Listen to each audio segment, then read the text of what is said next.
I'm Inti. And I'm Hazel. And we have this electricity thingy right here. Yeah.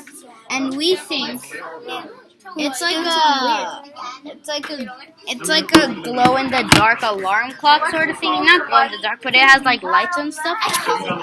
So we think that the energy forms in it goes from chemical energy because of like the batteries inside of it, and then to light energy because then it starts like lighting up and stuff.